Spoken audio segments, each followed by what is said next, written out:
Đôi khi lừa đảo không chỉ là một cách kiếm tiền mà còn là một lối sống. Họ sẽ mạo hiểm để hóa thân đổi tên, nghề nghiệp và tiểu sử để thực hiện các kế hoạch của mình. Lật lại hồ sơ kẻ lừa đảo bậc thầy trong lịch sử, nhiều người sẽ có một góc nhìn mới trước sự tài ba của những thiên tài này. Nhưng trước hết phải điểm lại một chút về quá khứ của họ. Sinh ra và lớn lên tại cô nhi viện ở đất Hồng Kông, mấy ai mà không biết anh Tinh làm nghề dùng đầu óc và cái miệng để kiếm ăn. Một người không có sự nghiệp ổn định không phải là đối tượng tốt để các bậc phụ huynh chấp nhận làm con rể. Vì vậy nên người bạn gái của anh Tinh đành phải nghe theo lời cha mẹ phụ tình người yêu, kết hôn với người đàn ông khác giàu hơn có tương lai hơn. Anh Tinh nghe như có sét đánh ngang tai, quỳ lạy năn nỉ ỉ ôi nhưng cô ấy vẫn quyết tâm dứt áo ra đi. Quá đau khổ anh quyết định chạy đi giành giật lại tình yêu của mình. Nào ngờ trên đường lúc đó chỉ có mỗi một chiếc taxi nhưng lại có đến 3 nhóm người giành nhau lên đó. Lúc này có một đứa bé xuất hiện và nhờ vả anh Tinh mở dùm một lon nước ngọt. Nào ngờ anh đã mắc bẫy của đứa trẻ, bị lừa giành mất chuyến xe. Nhưng không vì thế mà bỏ cuộc, anh vẫn cố gắng chạy thật nhanh, hy vọng có thể bắt kịp được đoàn xe hoa chở cô dâu. Đúng là ông trời không phụ lòng người lừa đảo, anh ta đến nhà thờ đúng lúc chiếc xe vừa bắt đầu lăn bánh. Như lấy chút hy vọng ít ỏi, cuối cùng anh cũng thành công chặn chiếc xe hoa. Đối mặt với cô dâu và chú rể, anh Tinh dồn hết can đảm để nói rằng mong cô gái hãy suy nghĩ lại về đám cưới này, đừng có lấy người đàn ông kia. Nhưng sau khi tháo chiếc khăn voan che đầu của cô dâu xuống, anh mới phát hiện ra mình đã chặn nhầm xe, người con gái trên đó không phải người yêu của anh. Tưởng rằng chịu nhục xin lỗi là có thể cho qua chuyện một cách dễ dàng, nhưng phá đám cưới của người ta chứ đâu phải chuyện chơi. Một đoàn quân phụ rể bưng mâm quả kéo đến, ngay cả cô dâu cũng góp phần dạy cho anh Tinh một bài học. Thôi đành dẹp lại chuyện tình cảm, là đàn ông thì phải mạnh mẽ, cho dù có vấp ngã bao nhiêu lần cũng phải hiên ngang đứng dậy. Nếu có tiền tự khắc lái sẽ tự động theo mình. Chính vì suy nghĩ như vậy anh Tinh quyết tâm tập trung vào sự nghiệp, cải thiện khả năng lừa đảo của mình. Anh hội họp với sư phụ mình là bậc thầy lừa đảo đã về hưu. Tuy nhìn gầy gầy vậy chứ ông ấy có đến 4 bà vợ, vừa đủ tụ để mở một sòng mạt trược. Nhờ vậy mà 4 bà chơi với nhau rất vui vẻ. Các ông nhớ nếu có cưới thêm vợ nhỏ thì cưới hẳn 4 bà để có chị có em, sống hòa thuận đỡ cãi nhau. Nhưng tốt mái thì hại trống, phục vụ nhiều người quá thành ra ông chồng có phần hơi yếu sinh lý. Vì vậy vừa nghe anh Tinh chào hàng thần dược giúp đàn ông sung mãn, bà nào bà ấy liền ngỏ lời muốn mua. Tuy nhiên anh Tinh nào muốn lấy tiền sư mẫu, cứ nghĩ có thể ngại ngùng thì họ cũng biết điều một chút. Ai ngờ sư mẫu dúi vào tay anh đúng 3 các bạc, không đủ mua lon nước ngọt nữa chứ. Cảm thấy nhà sư phụ không thể kiếm ăn, anh Tinh đành biếu cho thầy vài trăm đồng mua thuốc lá hút. Tuy nhiên trước khi đi, anh ta vẫn muốn thỉnh giáo sư phụ vài mánh khóe cua gái, vì ông ấy đã cua được tứ đại công chúa xóm chợ cá chỉ trong vòng chưa đến 1 ngày. Nhưng nhìn kết quả của sư phụ xem, họ suốt ngày chỉ ngồi chơi đánh bài, nhiều vợ có ích lợi gì đâu. Ông khuyên nhủ đệ tử mình hãy sống chỉ vì một chữ tiền, phải tuyệt tình tuyệt nghĩa. Không ngờ anh Tinh là người có đầu óc sáng suốt, vừa dạy đã hiểu ngay lập tức. Không những vậy học còn đi đôi với hành, anh thực hiện ngay bằng cách áp dụng bài học với sư phụ. Phải thật tàn nhẫn mới có thể thành công. Vì muốn vượt qua những người đang tranh giành nhau lên một chiếc taxi, thà phụ người chứ không để người phụ ta. Anh giả làm một người mù để lấy lòng thương hại của người khác. Anh cần đến bệnh viện gấp để thực hiện cuộc phẫu thuật nhưng không tìm thấy taxi. Lần đầu tiên có hơi vụng về và hấp tấp, nên khi anh định leo lên xe đã bị người dân phát hiện, mù mà biết đó là taxi. Sau thất bại ngay lần đầu tiên hành nghề, anh may mắn gặp được một cô gái tốt bụng đồng ý chở anh đi một đoạn. Nhưng biết làm sao được kẻ cắp lại gặp bà già. Cô ấy vì nghĩ người đàn ông này bị mù nên muốn gạt kiếm chút đỉnh tiền mua sắm. Tuy nhiên không gì có thể lọt ra khỏi tầm mắt của anh Tinh được. Sau kế hoạch móc túi thất bại, cô ấy giả vờ la toáng lên, nói rằng bản thân đã đụng trúng một bà lão. Để giống như thật cô ta nhiệt tình đóng giả để mượn tiền anh Tinh bồi thường cho bà ấy. Không ngờ rằng anh Tinh đòi xuống xe để kiểm chứng hiện trường. Cô ta lại một lần nữa lăn xả đóng cả hai vai, luôn miệng đòi tiền nếu không bà ấy sẽ báo cảnh sát. Được nước làm tới anh Tinh đồng ý đợi cảnh sát đến giải quyết. Không ngờ rằng cô gái la to lên cảnh sát đến thật, thì ra đó cũng chỉ là một trò lừa bịp mà cô ấy cố gắng đóng tròn vai diễn. Cảnh sát cũng không đủ lực khiến người đàn ông mù này sợ hãi. Anh ta còn nói có bắn chết tôi thì tốt biết mấy, vì như vậy tôi không cảm thấy đau đớn. Trừ khi có chó cắn anh ta mới sợ, quá bất lực cô ta cũng phải giả làm con chó. Nhưng dù có giả làm chó thì cũng không thể khiến cô ta khôn hơn nó được. Bản thân bị anh Tinh lừa mà không biết. Con chó lại biết nói chuyện đòi bồi thường tiền. Anh Tinh lật mặt ngay trò trẻ con này khiến cô ấy vô cùng bối rối. Không lừa tiền được đành lừa tình cảm. Cô giả vờ khóc lóc làm ra vẻ đáng thương tội nghiệp để anh Tinh rủ lòng thương xót cho tiền để trả nợ. Nhưng người ta thường hay nói, thà cho cần câu chứ đừng nên cho cá. Chính vì vậy anh Tinh bày cho cô ấy kinh nghiệm xương máu của mình. Muốn có tiền chỉ cần giả vờ lao ra đường, chờ đợi một chiếc xe đụng trúng là có thể tha hồ vòi tiền người ta. Tuy nhiên nếu gặp trường hợp người lái xe quá hung dữ, có phần áp đảo thân hình bé nhỏ của mình, Chúng ta phải đổi ngay phương án ngoan ngoãn xin lỗi, bồi thường tiền cho người đó để toàn mạng mà tiếp tục sống. Và đây cũng là chiêu thứ hai mà anh Tinh muốn dạy cho cô gái trẻ kia. Lái một chiếc xe ra giữa đường, xem có thằng cha nào khờ khạo chạy ra, tông đại vào hắn một cái rồi đòi tiền bồi thường thiệt hại cho mình. Giống như cái cách mà anh Tinh vừa mới bị người ta làm tiền lúc nãy. Quả thật là cao kế, cô gái vô cùng khâm phục trước trí óc của anh Tinh. Phàm thì việc gì mình giỏi đừng nên làm miễn phí, vậy nên khóa học lừa đảo này của anh Tinh cũng không hề rẻ. Tính luôn 2.000 vừa bị tên lái xe kia làm tiền thì cô gái phải trả cho anh tổng cộng 17.000. Nhưng cô ta vốn là đang nợ nần chồng chất, khó khăn chăm bề lấy tiền đâu mà trả. Thấy cũng tội nghiệp nên anh Tinh xem như mình xui xẻo, dày công không cho người ta. Trong lúc anh vừa bỏ đi thì nghe thấy tiếng của một đám du côn đến đòi tiền cô gái. Nhìn chúng đuổi theo cô ấy anh không kiềm lòng được, đành đến ra tay nghĩa hiệp bảo vệ cô ta. Tuy mù nhưng nội công thâm hậu, anh né tránh được tất cả đòn đánh của đối phương. Vô tình làm rơi trước mắt kính, quả này e rằng lành ít dữ nhiều. Nhưng không sao, đã diễn thì phải diễn đến cùng. Nhìn dáng vẻ của anh Tinh lúc này tên du côn không khỏi khiếp sợ. E rằng hắn ta là hiệp khách bóng đêm, bọn chúng ngại không muốn chuốc lấy tiền phúc nên đành rút quân. Tuy nhiên vai diễn của anh sớm phải kết thúc vì mọi chuyện đã bị bại lộ. Cả hai đều bị đám du côn bắt về gặp chủ nợ. Sau khi biết con nợ không có tiền để trả, hắn sai đàn em đưa họ đi chụp hình, lấy đó làm hình ảnh để truy sát. Nếu sau 7 ngày họ không trả đủ số tiền đã nợ, kết quả sẽ bị chặt ra làm đôi. Anh Tinh vì cứu cô ấy tự dưng lại bị liên lụy. Thôi thì đành thuận theo ý trời, cả hai cùng nhau hợp tác. Hy vọng bằng cách hành nghề lừa đảo, hai người có thể nhanh chóng kiếm đủ số tiền để trả nợ. Bước đầu tiên họ đóng giả làm nhân viên bảo trì hệ thống ga nhà bếp. Nghe nói căn nhà này đang bị xì ga nên họ ghé sang kiểm tra. Để giống như thật, anh Tinh chuẩn bị cho mình một bình xịt khí ga để chủ nhà thêm phần tin tưởng. Không ngờ cô gái nhìn thấy bà chủ nhà đang cầm con dao ngủ gà ngủ gật trên ghế trông rất nguy hiểm. Vì lòng tốt cô ấy đến giật con dao ra. Vô tình khiến anh Tinh hiểu nhầm rằng cô nhẫn tâm giết chết người vô tội.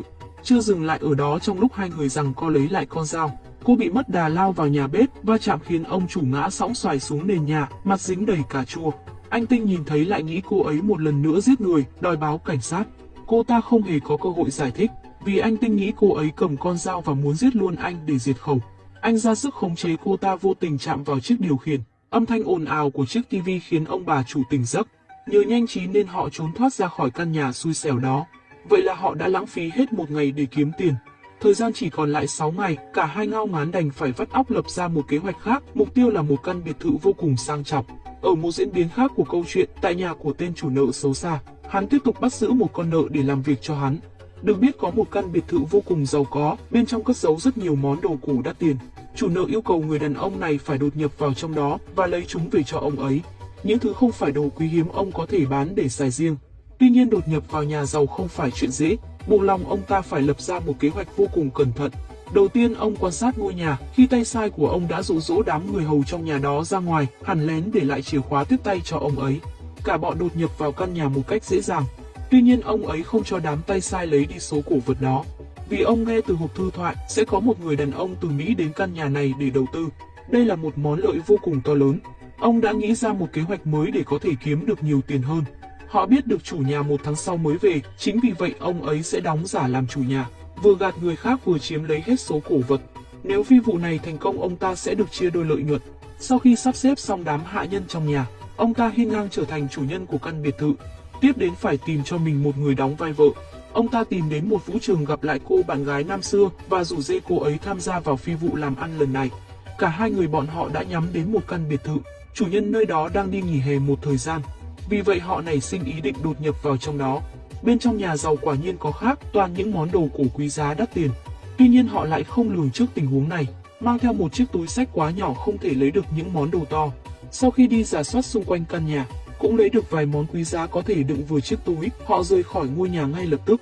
Tuy nhiên họ lại phát hiện ra cảnh sát đang ở trước cổng. Không thể ra ngoài với bộ dạng này, họ đành phải đóng giả làm chủ nhân của ngôi nhà, thành công lấy được lòng tin của hai anh cảnh sát. Cùng lúc này anh Tinh đang ở ngoài để đợi cô gái. Sau khi thay đồ xong sẽ bỏ trốn cùng anh, vô tình bắt gặp chiếc taxi của ai đó. Thì ra là lão già cùng bà vợ hờ của mình. Cả hai chạm mặt nhau, bên kia nhận nhầm anh chàng này là khách quý của gia chủ.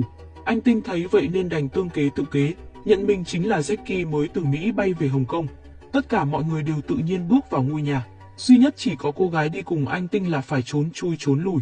Anh được bà chủ nhà dẫn đi toilet, nhưng rõ ràng bà ấy không hề biết được nhà vệ sinh nằm ở đâu, lại dẫn vào trong căn phòng ngủ. Để tránh bị nghi ngờ, ông lão đành nói đây là nhà vệ sinh tân tiến. có hệ thống xẩy nút tự động ra Thái Bình Dương. Hiếm khi tận mắt chứng kiến một phát minh vô cùng vĩ đại của khoa học, anh muốn để cho con chim non trải nghiệm thử cái bồn cầu hiện đại này. Mặt khác, phía bên ngoài ngôi nhà vừa có một chiếc taxi chạy đến. Bên trong là một cô gái vô cùng xinh đẹp và quyến rũ, ăn mặc có chút hở hang gợi cảm. Làm tên tài xế chết mệt, vừa định giở cho sàm sỡ, hắn đã bị cô gái nôn vào đầy mặt, tuy say nhưng vẫn còn rất tỉnh. Cô ấy làm việc ở hộp đêm và ông lão chính là khách hàng thân thiết của cô ta. Ông đã liên hệ trước với cô, nhờ cô đóng giả làm con gái của mình. Vừa vào nhà, cô đã được chào đón trong sự chờ đợi của ba mẹ. Tuy nhiên một tai nạn nho nhỏ xảy ra khiến cô ấy để lộ rõ cơ thể vô cùng nóng bỏng. Ngã xuống anh Tinh và trao cho anh ta một nụ hôn cháy bỏng, nhưng không thể kiềm chế lại được cơn buồn nôn trong người. Anh Tinh như con cá tra, đớp lấy đớp để dịch nôn của cô ấy vào mồm. Sau khi gặp lại anh Tinh, cô gái đi cùng có ý định kêu anh rời khỏi nơi đây cùng mình. Nhưng anh đã khẳng định rằng anh cảm thấy ở đây rất tốt và cô gái ngực bự kia đã mê anh rồi. Vì vậy cô gái từng cùng anh vào sinh ra tử buồn bã bỏ đi một mình. Sáng hôm sau theo đúng kế hoạch, cô con gái mặc bộ đồ bơi vô cùng nóng bỏng, nhằm quyến rũ người khách theo ý của cha mình. Sự xuất hiện của cô làm hai người đàn ông bên dưới không ngừng chảy nước miếng. Tuy nhiên vì diễn hơi lố nên cô ấy đã bị ngã sấp mặt. Cũng may miếng đất ở đây mềm nên cô ấy không bị gì nghiêm trọng. Trong lúc mọi người đang ăn uống và trò chuyện cùng nhau rất vui vẻ, anh Tinh vô tình làm đổ thức ăn lên người cô gái. Thật là quá lãng phí cây xúc xích. Để thể hiện lòng thành, anh Tinh nguyện tự hành hạ bản thân để tạ lỗi. Ai nấy cũng đều bật dậy, không ngừng vỗ tay trước hành động vô cùng dũng cảm của chàng trai này. Một lúc sau, cặp đôi thay bộ đồ lịch sự và sang trọng để đi hẹn hò cùng nhau. Sức hấp dẫn của vòng một khủng quả thật là rất lớn. Đi đến đâu cô ấy cũng đều bị nam nhân chú ý. Ngay cả vào nhà hàng sang trọng, những người mặc đồ vest trông vô cùng trí thức lịch lãm cũng không kiềm chế nổi mà nhìn trộm cô ta. Anh Tinh tỏ ra là một người đàn ông chính trực, ngoài mặt thì bảo vệ cô ấy trước những cái nhìn đê hèn của người khác. Nhưng sau lưng anh ấy âm thầm trèo lên cây và nhìn trộm ngực gái đến nỗi chảy nước dãi. Sau khi đi mua kem quay lại, anh nhìn thấy một người đàn ông đang quấy rối bạn gái mình. Anh nhanh chóng giả vờ làm một người bị thần kinh, giả ngây giả ngu đến giải vây cho cô ta. Nhưng không ngờ trò mèo của anh đã bị ông ta lật tẩy. Bước đường cùng anh Tinh dùng cây kem trên tay, đâm liên tục vào bụng đối phương một cách tàn nhẫn. Nhìn thấy cảnh tượng này, mọi người xung quanh vô cùng hoảng sợ. Sau khi anh Tinh cùng cô gái đi rồi, tên phục vụ mới dám xuất hiện và đến hỏi thăm khách hàng của mình. Cũng không có gì quá đau đớn, chỉ vì ông ta tiếc cho cái áo sơ mi đắt tiền đã bị làm bẩn mất rồi. Mặt khác, bà vợ hờ của ông lão tìm đến một nữ thầy Pháp để xin bùa yêu, có khả năng điều khiển người khác. Tuy nhiên người muốn sử dụng loại nước bùa này cũng phải hết sức cẩn thận, vì nếu chỉ cần làm sai cách có thể khiến người bị bỏ bùa biến thành con gái ngay lập tức. Nữ thầy Pháp còn cẩn thận đưa thuốc giải cho bà để tránh gây hậu quả nặng nề. Trong khi đó, cô gái đi theo anh Tinh lại quyết định trùng tu lại vòng 1. Mặc kệ lời khuyên của bác sĩ, cô ấy vẫn quyết định làm một bộ ngực cỡ lớn, quá khổ với cơ thể nhỏ bé của mình. Cũng may đây chỉ là mô hình để khách hàng cảm nhận, nếu làm thật kích cỡ này e là vô cùng rắc rối. Kế hoạch thất bại, cô ấy vô tình gặp lại anh Tinh trong một nhà hàng. Khi anh đang đi ăn cùng cô gái ngực bự, anh Tinh đã thổ lộ cho cô ấy biết rằng anh cần cô giúp một tay cho kế hoạch của mình. Khi anh dụ được người con gái kia vào phòng, cô hãy lén chụp lại những khoảnh khắc nóng bỏng, dùng nó để tống tiền ông chủ nhà giàu. Cô ta vô cùng vui mừng khi nghe được điều này, liền hí hửng tuân lệnh. Trở về nhà, ai nấy cũng đều ấp ủ âm mưu của riêng mình. Lúc này bà vợ hờ có ý định hiến kế cho ông lão sử dụng nước bùa, nhưng ông ấy không hề lắng nghe. Vì vậy bà đành hành động một mình, cố gắng lấy được nước mắt của anh Tinh để pha vào nước bùa. Tuy nhiên bà đã khóc lên khóc xuống để cất hành, mang cho anh Tinh hy vọng nước mắt anh ta sẽ rơi xuống vì cay. Nhưng điều đó không hề xảy ra khi anh Tinh hoàn toàn có thể ăn hành sống một cách ngon lành. Thật là uổng phí hết công sức, bà chỉ biết kêu trời. Với sự thúc giục của ông lão, cô gái đến tìm anh Tinh nhằm ý quyến rũ. Nhưng anh Tinh lại có ý muốn sang phòng của cô ấy để hành sự. Vì sự sắp đặt của anh là bố trí cô gái lừa đảo vào phòng để chụp lén khi họ thân mật với nhau. Lúc này ông lão nghe tin thay đổi phòng, cũng lập tức chạy sang phòng con gái hờ để mai phục sẵn. Cặp đôi đến bên nhau trong không gian riêng tư vô cùng tĩnh lặng. Họ táo bạo lao vào nhau, nhưng rồi sau khi họ cảm nhận được hình đã được chụp xong, trò chơi liền kết thúc, cả hai dừng lại và hẹn một ngày khác để tiếp tục. Bên ngoài lúc này bà chủ nhà đã đột nhập vào đây với ý định dọn dẹp phòng cho anh Tinh, nhưng đằng sau đó là âm mưu lấy tóc của anh ấy để pha vào nước bùa. Giờ đây ai nấy cũng đều thực hiện thành công âm mưu của mình, chỉ chờ đợi kết quả xảy ra có được như ý hay không. Giờ ăn trưa ngày hôm sau, ông lão vô cùng tức giận khi đưa ra tấm hình ông chụp được, luôn miệng khẳng định anh Tinh đã làm nhục con gái mình. Tuy nhiên trong bức hình chỉ nhìn thấy mặt cô gái, không hề có mặt của anh Tinh. Anh ta nở một cười vô cùng gian xảo, chứng minh được mình trong sạch. Để giải tỏa sự căng thẳng lúc này, bà chủ nhà mang ly nước cam pha sẵn bùa chú cho anh Tinh uống. Khi kế hoạch sắp thành công thì anh ta bỏ ngay ly nước xuống, tức giận vứt tấm hình xuống bàn, nói rằng con gái của ông đã làm nhục anh ta. Nhưng cũng như ông lão, tấm ảnh này chỉ chụp được mặt của anh Tinh, không hề nhìn thấy mặt của cô gái. Vậy nên nó cũng trở nên vô tác dụng để vu khống người khác. Nhưng nếu như anh Tinh sở hữu cả hai tấm hình thì phần thắng sẽ nghiêng về phía anh ta. Trong lúc hai cha con họ đang bàng hoàng về sự thật trước mắt, bà vợ vô cùng hài lòng với kết quả. Anh Tinh đã uống ly nước cam của bà ta. Nếu như anh Tinh không đưa tiền bồi thường, bà ấy sẽ gọi tên anh Tinh 3 lần. Khi bùa chú linh nghiệm, anh Tinh sẽ biến thành đàn bà ngay lập tức. Nhưng rõ ràng tiền đâu mà anh ta đưa cho họ. Bà chủ nhà nở nụ cười nham hiểm, gọi to 3 lần cái tên Jackie. Bà càng cười khoái chí hơn khi thấy anh Tinh đang vô cùng khổ sở. Hai cha con kia cũng hồi hộp không kém. Tuy nhiên cơ thể anh Tinh không hề thay đổi. Bà ta lấy làm ngạc nhiên, chẳng lẽ thuốc không có hiệu nghiệm. Và anh Tinh đã tốt bụng tiết lộ cho bà ấy biết nguyên nhân, bởi vì anh không phải là Jackie. Lúc này ông lão cũng nhẹ nhõm cả người, tự thú mình không phải là chủ nhà. Cô gái kia cũng không phải con gái ông ta.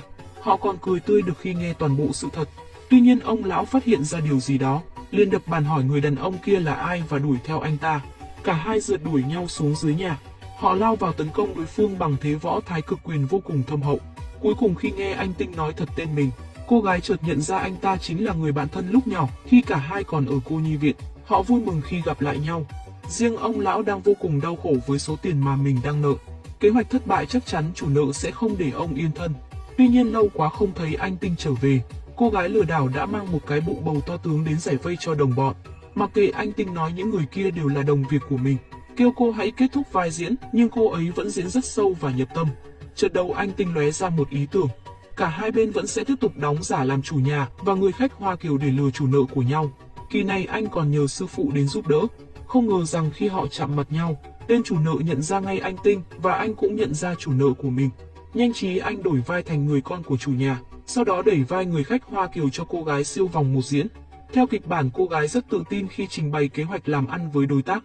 Cô ta đang cần gọi vốn để mua miếng đất phát triển ngôi trường mồ côi của cô. Bản thân đã dùng 1 triệu bạc để mua chuộc viện trưởng bán cho mình, đồng mua bán cũng đã được ký. Tuy nhiên vẫn còn thiếu tiền mua miếng đất, trong khi bên Mỹ chưa gửi tiền qua kịp. Vì vậy cô đang cần mượn ông chủ nhà một số tiền để nhanh chóng sở hữu miếng đất đó. Tên Thủy nghe xong hỏi vặn vẹo vài câu để nắm thông tin. Cô ta đều trả lời chưa từng gặp chủ sở hữu miếng đất đó. Trong khi viện trưởng chỉ là người được ủy quyền ký giấy mua bán, cô cũng chưa từng gặp mặt. Phi vụ lần này xem ra khá mạo hiểm. Hắn không những không đồng ý đầu tư, thậm chí còn đánh cô ta ngất xỉu. Bất ngờ hắn nhắm đến anh Tinh và yêu cầu anh ta giả làm Jackie để gặp viện trưởng, giải quyết ông ta ký hợp đồng mua bán, lúc đó tiền sẽ vô ào ào. Trong khi những người còn lại vô cùng lo lắng, sư phụ lại cảm thấy kế hoạch đang diễn ra khá thuận lợi. Sáng hôm sau, sư phụ và cô gái lừa đảo đến cô nhi viện gặp viện trưởng với thân phận là người diệt côn trùng. Trong khi ông ta còn đang phân vân vì bản thân mình không hề gọi bộ phận này đến để giúp đỡ, sư phụ âm thầm thả chuột ra khắp nơi, tạo nên tình huống hỗn loạn để tất cả mọi người rời khỏi căn phòng. Sau khi mọi người ra ngoài, sư phụ cùng mọi người đóng giả làm người của cô nhi viện để qua mặt tên chủ nợ của anh Tinh. Ông sư phụ đóng giả viện trưởng như thật, ngồi ký tên rất sành điệu và nhuần nhuyễn. Ông cũng dùng những mưu kế đánh vào tâm lý nôn nóng và tham lam của tên Thủy để hắn đồng ý xì tiền ra. Nếu nhận tiền ngay thì quá lộ liễu, ông quyết định dắt hắn đi một vòng, làm eo làm sách để vòi thêm tiền. Cuối cùng hai bên cũng đạt được thỏa thuận, ký thành công hợp đồng và giao dịch trong vui vẻ. Đột nhiên cô lừa đảo gặp đúng người anh của tên chủ nợ. Sợ bị phát hiện, cô ta la lớn lên, mọi chuyện đã bị bại lộ, bể chuyện rồi, mau chạy đi thôi. Tên du côn bên kia cũng chạy đi báo cho em trai mình biết. Cả hai người vô cùng hốt hoảng, cũng may anh Tinh nhanh trí nhận ra, liền ra tay bóp cổ viện trưởng giúp chủ nợ của mình thoát thân. Hắn thậm chí còn nghĩ anh Tinh trọng tình trọng nghĩa mà không ngớt lời cảm ơn anh ta. Nhưng cuối cùng khi hắn và anh trai chạy đi được một đoạn mới phát hiện được bản thân đã bị lừa. Hắn cố gắng đuổi theo nhóm người của anh Tinh, họ cũng đang phải chạy bán sống bán chết. Cuối cùng họ lại chạy vào phòng học của bọn trẻ và bị tên Thủy đuổi theo kịp. Họ mượn tạm 2 chiếc đầu thú của tụi nhỏ để hóa trang, nhưng không ngờ vẫn bị phát hiện. Tưởng chừng có thể đánh được 2 tên lừa đảo, nào ngờ tên chủ nợ lại bị 2 thầy trò anh Tinh đánh cho bầm đầu. Khi anh trai của hắn phát hiện ra có tên đầu heo đang đánh em mình, hắn ta vô cùng tức giận, lôi theo cô gái vào trong phòng, quyết tâm tìm cho được thằng đầu heo để trả thù. Sau khi được anh Tinh chỉ dẫn, tên đàn em xác định được mục tiêu cần bị trừng trị. Hắn đánh tên đầu heo một cách dã man không một chút ngưng tay, cho đến khi hạ gục đối phương bằng một cú knock-out văng ra ngoài. Hắn mới sực nhớ ra đứa em của mình, cũng nhờ sự chỉ dẫn tận tình của anh Tinh, tên du côn mới phát hiện ra em trai mình đang ngoài sân. Hắn ta chạy ra ngoài, thấy khuôn mặt em trai máu chảy đầm đìa. Hắn ta vô cùng đau lòng, luôn miệng hỏi ai đã đánh em tôi sẽ giết chết hắn. Tuy nhiên tên Thủy chỉ có thể ú ớ mà không thể nói được một lời nào, giống như đã bị á khẩu. Cuối cùng cả nhóm người cũng đã được đoàn tụ. Họ đứng trước chiếc vali tiền vô cùng xúc động và sung sướng. Họ rời khỏi căn biệt thự trong bộ quần áo chỉnh tề và sang trọng sau khi đã xóa sạch mọi chứng cứ trong đó. Đến cả dấu vân tay cũng đã được lau chùi sạch sẽ, đem đốt thành tro rồi lấy cho mang đi cho cá ăn. Sau đó con cá được mang đi nấu cháo. Anh Tinh một mình xử lý hết nồi cháo và tiêu hóa nó ra thành phân trong nhà vệ sinh hiện đại. Vừa nghe đến đây ông lão vô cùng lo lắng, vì không nghĩ anh Tinh đã thật sự tin đó là một cái bồn cầu. Thực chất nó cũng chỉ là một cái giường bình thường. Vậy là thôi rồi, ăn vụng mà không chùi mép. Để lại một thứ bằng chứng vô cùng quan trọng như vậy, nguy cơ bị phát hiện là rất cao. Nhóm người bọn họ hốt hoảng tìm đủ mọi cách để vào lại bên trong căn biệt thự. Lúc này họ không biết được rằng tên Du Côn đang treo thưởng 1 triệu đồng cho ai bắt được hung thủ đánh em trai mình. Người em đang ngồi trên xe lăn bị á khẩu không nói nên lời. Hắn muốn đâm anh mình một nhát nhưng chưa kịp ra tay đã bị ông ta hất văng xuống cầu thang. Theo lời của phóng viên hiện trường, có thể sau khi điều trị xong, hắn có thể sẽ trở thành người thực vật. Ngày nay xã hội hiện đại lại càng xuất hiện vô số trò lừa đảo nhằm chiếm đoạt lòng tin và tài sản của chúng ta. Vì vậy ta cần phải luôn cẩn thận, đề phòng để tránh tiền mất tật mang. Hy vọng bộ phim này mang đến cho các bạn thật nhiều tiếng cười và giây phút thư giãn. Cảm ơn các bạn đã quan tâm và theo dõi kênh của Queen.